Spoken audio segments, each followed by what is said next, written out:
और इसी पर हम चर्चा करेंगे। खास मेहमान हमारे साथ इस वक्त जुड़ चुके हैं। मुश्तबा जैदी साहब जुड़ गए हैं जो कि मिडिल ईस्ट एक्सपर्ट हैं, और हमारे साथ लेफ्टिनेंट कर्नल JS सोधी साहब भी जुड़ गए हैं जो कि सिक्योरिटी एक्सपर्ट हैं। आप दोनों का बहुत इस्तकबाल है सलाम टीवी में। और पहले मुश्तबा जैदी जी, आपके पास मैं आना चाहूँगी।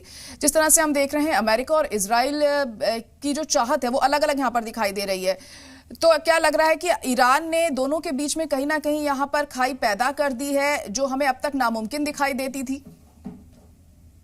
जी देखिए, जो डिफरेंसेस है, ये डिफरेंसेस जो जो बताया जा रहा है, पिछले जून 2025 से के में जो 12 रोजा जंग हुई, उससे पहले भी यही बताया गया कि दोनों का जो सोच है वो बदल रहा है, अमेरिका और इजराइल का ईरान को लेके।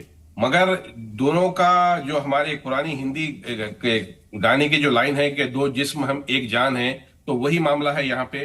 दोनों का ख्यालात एक है, इजराइल और जो है अमेरिका का। जी जी। और अभी जो वॉशिंगटन पोस्ट है वहां पे जो एक आर्टिकल आया है कि इजराइल को बचाने के लिए अमेरिका ने अपना स्टॉक पाइल आधे से ज्यादा खर्च कर दिया है।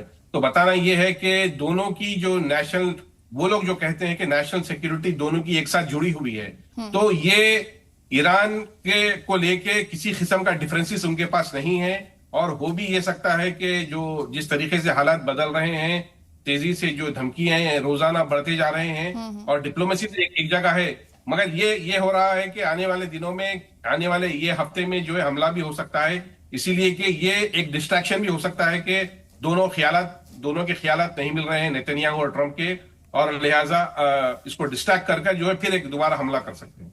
बिल्कुल। हिमांशु सिंह भी इस वक्त हमारे साथ जुड़ गए हैं जो कि डिफेंस एक्सपर्ट हैं। हिमांशु जी, आपका भी बहुत इस्तकबाल है सलाम टीवी में।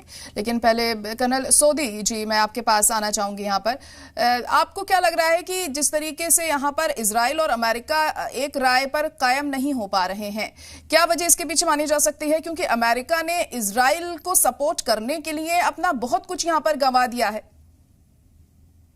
जय हिंद जहरा जी। जी जय। ये मेरा सौभाग्य है कि मैं आपके न्यूज चैनल पर हूं और विख्यात को पैनलिस्ट के साथ हूं। जब इजराइल हमास का युद्ध चल रहा था तो 14 फरवरी 2024 को अमेरिका के रक्षा सचिव लियोड ऑस्टिन ने अमेरिकी राष्ट्रपति जो बाइडेन को कहा था कि इजराइल की उतनी सैनिक ताकत नहीं है जितना इजराइल अपने आप को दिखाता है। ऐसी ही बात इसी साल 12 फरवरी को अमेरिका के सेना अध्यक्ष chief of joint staff general Dan Caine ने राष्ट्रपति ट्रंप को बताई, जब ट्रंप कह रहे थे हमें ईरान पे युद्ध करना चाहिए। हकीकत यह, अमेरिका के सेना के जनरल पहले से ही जानते थे कि इजराइल की उतनी सैनिक ताकत नहीं है, लेकिन क्योंकि यहूदियों के पास बेशुमार पैसा है अमेरिका में, और पैसे के आगे आदमी चकाचौंध हो जाता है, क्योंकि ये जो यहूदी अमेरिका के, ये हर पॉलिटिकल पार्टी को बड़ा समर्थन करते हैं चुनाव के वक्त। तो हर अमेरिकी राष्ट्रपति यहूदियों को या इजराइल को समर्थन करता है। लेकिन जहरा जी, जैसे कई बार मैंने आपके चैनल पे कहा है कि जब इस वक्त का इतिहास 20 से 25 साल के बाद लिखा जाएगा, ये अमेरिका और इजराइल का सबसे बड़ा ब्लंडर या सबसे बड़ा भूल होगी कि उसने ईरान पे हमला किया। क्योंकि इस युद्ध के बाद एक चीज बड़ी साफ है, ईरान एक क्षेत्रीय शक्ति बन के उभर चुका है और अमेरिका का महाशक्ति का पतन शुरू हो चुका है। 1976 में एक बड़ा प्रसिद्ध लेख लिखा था जॉन ग्लब ने, जिसका शीर्षक था द फॉल ऑफ एम्पायर्स। इसमें लेखक ने आंकड़ों और तथ्यों के साथ लिखा है, कोई भी साम्राज्य 250 साल से ज्यादा नहीं चलता है, उसका पतन 250 साल में शुरू हो जाता है। अमेरिका का ये 250वां साल है जब से इसकी आजादी हुई थी 1776 में। तो डेफिनेटली अब जो विवाद आ रहे हैं ट्रंप और नेतन्याहू के, ये साफ दिखाते हैं कि अमेरिका को अब पता चल चुका है कि जो उसने भूल किया इतने दशकों से इजराइल का समर्थन करके, अब उस पर बहुत भारी पड़ रहा है। बिल्कुल।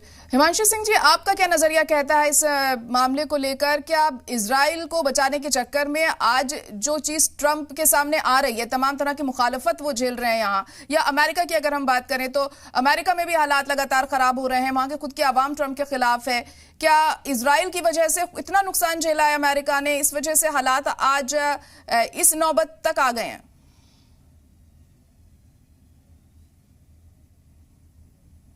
हिमांशु सिंह जी सुन पा रही हैं? नमस्कार, जी, जय हिंद। देखिए, ऐसा नहीं है कि अमेरिका जो है वो इजराइल की वजह से।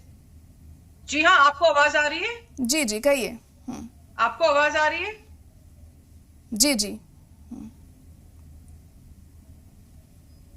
जी देखिए, ऐसा नहीं है कि इजराइल की वजह से अमेरिका में ये संकट पैदा हुआ है। अमेरिका को बहुत क्लियरली पता है कि वो क्या चाहता है और क्या नहीं चाहता है।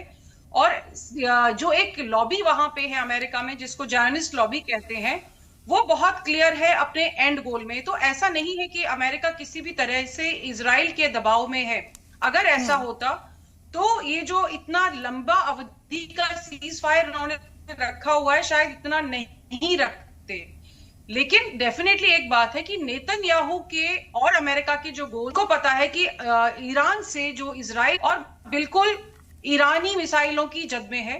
और अगर ईरान का यूरेनियम संवर्धन होता है तो सबसे पहला खतरा जो है वो इजराइल होता है। और उसके अलावा भी बहुत सी ऐसी चीजें हैं, जैसे नेतन्याहू के पास में मेजॉरिटी भी नहीं है, वो जस्टिस करके अपने को पावर में रखे हुए हैं, क्योंकि उनपे बहुत सारे करप्शन के भी चार्जेस हैं। और ऐसा भी कहा जाता है कि उन्होंने जानबूझ के युद्ध में ढकेला हुआ है। और देखिए, कहीं ना कहीं कहा जा सकता है कि ईरान पर हमले के बाद ही ये सारी जो चीजें हैं ये सामने आ रही हैं। तो इस जंग को भी हम एक अहम मौजू मान सकते हैं इस बात को लेकर कि जो हालात इस वक्त मिडिल ईस्ट में वहां पर बन रहे हैं, इससे भी इनकार नहीं किया जा सकता। मुश्तबा जैदी जी, नेतन्याहू यहाँ पर चाहते हैं कि जंग हो, लेकिन अभी ट्रंप थोड़ी मोहलत यहाँ पर चाहते हैं।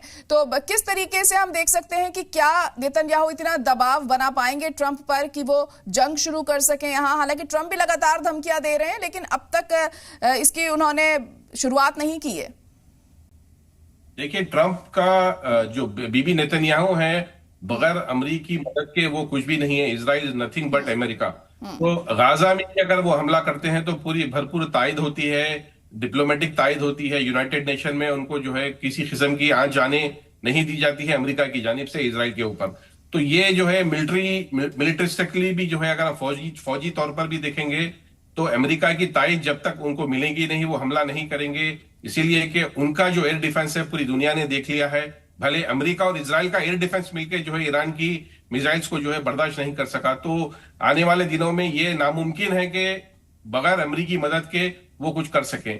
और खुद वहां पे जो वहां की जो काउंटर टेररिज्म जो लीडर ने वहां पे जो ऑफिशियल ने रिजाइन किया अमेरिका में, डोनाल्ड ट्रंप का, उन्होंने कहा कि आईपैक जो अमेरिका में जो ज़ायनिस्ट लॉबी है, बड़ी जो है उनका बोलबाला है ट्रंप एडमिनिस्ट्रेशन में। और बगैर और इन दोनों के ख्यालात जो है जो ट्रंप पे जो वो लोग प्रेशर करते हैं उसी पर जो है उसके नतायज ये है कि आज पूरी दुनिया इसको भुगत रही है, इस जंग को भुगत रही है, इसका विक्टिम हो चुकी है।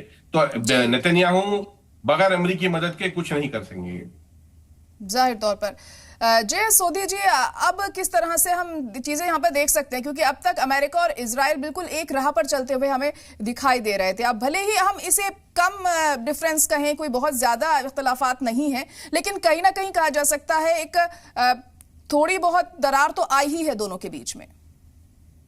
जहरा जी, आपके शो पे आने से पहले लेख पढ़ रहा था एक, जिसमें साफ आंकड़ों और तथ्यों के साथ लिखा है कि रोज जब से ये ईरान युद्ध शुरू हुआ है तब से रोज दुनिया में 10 मिलियन बैरल के तेल की कटौती है प्रोडक्शन में और पंप तक पहुंचने में। और अगर इस युद्ध को जल्दी से जल्दी औपचारिक तौर पे खत्म नहीं किया गया, होर्मुज की खाड़ी को नहीं खोला गया, 60 दिन बाद दुनिया में भुखमरी आनी शुरू हो जाएगी। आज ट्रंप अपने देश के अंदर अलग हो रखे हैं, अंतर्राष्ट्रीय तौर पे अलग हो रखे हैं। रिपब्लिकन पार्टी के कई सांसद उनके खिलाफ हो रखे हैं, क्योंकि रिपब्लिकन पार्टी को पता है कि जो उन्होंने ईरान युद्ध का एक बहुत बड़ी भूल की, उससे जो नवंबर में मिड टर्म इलेक्शंस आने हैं अमेरिका में, उसमें रिपब्लिकन पार्टी का हारना तय है।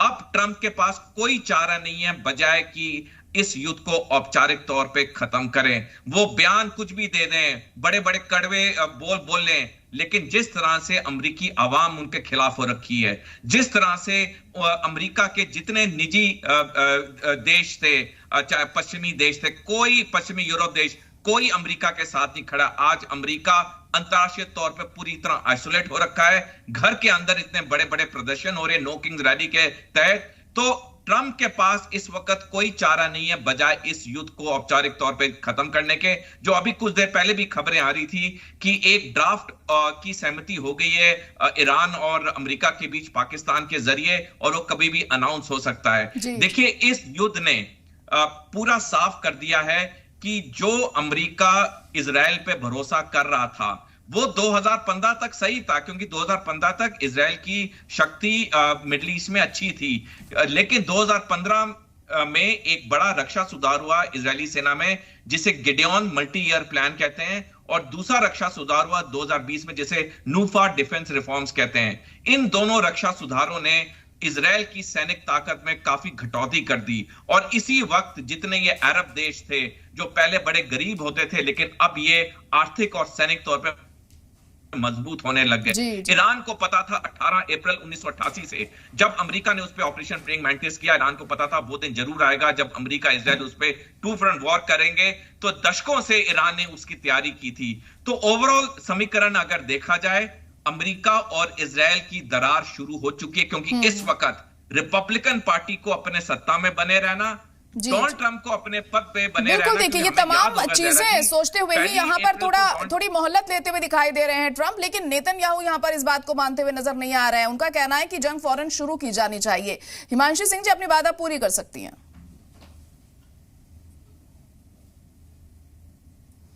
हिमांशी सिंह जी, क्या आप सुन पा रही है मुझे? जी हाँ, बिल्कुल, बताइए। जी, आपसे यही जानना चाह रहे थे कि अब क्या चीजें ऐसे में सामने आ सकती हैं अगर किसी बात पर इजराइल और अमेरिका नहीं टिकते हैं, अगर एक राय कायम नहीं हो पाती है दोनों के ही बीच में, तो हालात कुछ बदले हुए आने वाले दिनों में हमें देखने को मिल सकते हैं क्या मिडिल ईस्ट में? जी जाहिर, देखिए ऐसा है कि अभी क्योंकि इन्होंने कतरीज को इन्वॉल्व किया है, ईरान और अमेरिका ने, तो मुझे लगता है कि डील होने की संभावना काफी हद तक होगी। हालांकि ये जो प्रोसेस है थोड़ा लंबा हो सकता है इसमें 1 महीना भी लग जाए। लेकिन जैसा मुझसे पहले सोडी सर बता रहे थे कि अमेरिका डेफिनेटली चाहेगा कि डील हो जाए और ये युद्ध अनंत काल तक ना चले। लेकिन नेतन्याहू जो हैं उनपे एक्सीडेंशियल थ्रेट का मसला है कि उनके चारों तरफ एक रिंग ऑफ फायर जो ईरान ने क्रिएट किया हुआ है, उससे वो लगातार उनको नुकसान पहुंचा सकता है। तो वो डेफिनेटली नहीं चाहेंगे कि ये युद्ध रुके। लेकिन अब मुझे जो है, क्योंकि जिस तरह के हालात हैं उसको देख के लग रहा है कि अगले 1 महीने में इसका कोई बहुत ही निर्णायक आउटकम आ जाएगा, जहां पे कि अमेरिका, क्योंकि बैक चैनल डिप्लोमेसी इस समय कतार की वजह से मध्यस्थता में, और कतार वो लोग हैं जो जिन्होंने अमेरिका के बीच में और अफगानिस्तान की जो तालिबान है उनके बीच में भी मध्यस्थता की थी, और जिसकी वजह से वहां पे शांति आई थी। तो वो जो भी बहुत पुराने खिलाड़ी हैं, तो वो इस समय इसमें जो भी बीच में रुकावट आ रही थी उसको दूर करने में शायद से मदद कर पाए। लेकिन नेतन्याहू जो हैं, अगर इस कुछ समय के लिए शांत बैठते हैं तो भी ये स्थायी शांति नहीं होगी। इजराइल विल कम बैक, क्योंकि देखिए वो चाह रहा है ईरान की उसमें जो प्रॉक्सी है वो सारे नेटवर्क को शामिल किया जाए। लेकिन अमेरिका के सपोर्ट के बिना क्या इजराइल कुछ कर पाएगा, आपको लगता है? क्योंकि कहीं ना कहीं पूरी ताकत अमेरिका की ही है। इसका जवाब मुश्तबा ज़ैदी जी आपसे जानना चाहूंगी मैं। जी, कुछ भी नहीं कर पाएगा, इसीलिए कि अगर हम पूरा लॉजिस्टिकली भी हम देखेंगे, पूरे अरब ममालिक हो और इजराइल हो, ये पूरा अमेरिका के साथ जो है इंटरट्वाइन, उनकी जो पॉलिसी होती है अमेरिकी डिक्टेशन पे ही, अमेरिकी प्लानिंग के साथ ही जो है इम्प्लीमेंट होती है। और उन्होंने ही जो है पूरे अरब मुल्कों में अपने बेसिस जमा कर जो है ये इतना बड़ा जो है आज ये गंद जो है उन्होंने किया है। और रही बात इजराइल कुछ भी नहीं कर सकेगा, इसीलिए कि खुद उनके जो साबिका प्राइम मिनिस्टर है लिबरमैन, उन्होंने कहा है कि 1967 के बाद हमने एक भी जंग नहीं जीती है। तो 1967 के बाद जितने भी उनकी जंगें हुई हैं वो हिजबुल्लाह से हुई है, और अमेरिकी मदद के साथ जो है उन्होंने जो है उसमें कुछ उनको हासिल नहीं हुआ है। इसीलिए कि उनके जो बाउंड्रीज है लेबनान में वो नहीं घुस सके हैं। सीरिया में अब क्योंकि असद की गवर्नमेंट नहीं है तो वहां पे अंदर वो दाखिल हो चुके हैं। मगर बताना यह है कि जब तक अमेरिकी मदद इजराइल को नहीं मिलती वो कुछ नहीं कर सकते, दे आर नथिंग। और उनके ख्वाब तो बड़े बड़े हैं, इजराइल के बाद बड़े ख्वाब है। उनके जो ग्रेटर इजराइल का जो प्रोजेक्ट है, सऊदी अरब को, कुवैत को, ओमान को उन्होंने ऑलरेडी नक्शा बताया है। US ambassador to the Israel, उन्होंने ऑन एयर इंटरव्यू में कहा कि अगर इजराइल अगर पूरा खित्ता लेता है तो इसमें बुरी बात क्या है, आप लोग क्यों इसमें इतना बवाल मचा रहे हैं। तो ये दोनों हमआहंग है, दोनों के ख्यालात एक जैसे है, और इन दोनों को जो है अपनी बका की जंग लड़ रहे हैं। इसीलिए कि इस खित्ते में अगर कुछ होता है तो उनकी उनकी बका जो है, उनकी जो एग्जिस्टेंस है वो खत्म हो जाएगी अगर ईरान से वो जंग हारते हैं। बिल्कुल, कहीं ना कहीं देखिए जो सोच है वो दोनों की एक ही है, लेकिन ट्रंप इस वक्त यहाँ पर दबाव में है, जिस तरह से उनकी पॉपुलैरिटी घट रही है, और शायद यही वजह है कि जो थोड़ी सी जहनियत यहाँ बदलती हुई दिखाई दे रही है। फिलहाल आप सभी का बहुत शुक्रिया हमारे साथ जुड़ने के लिए।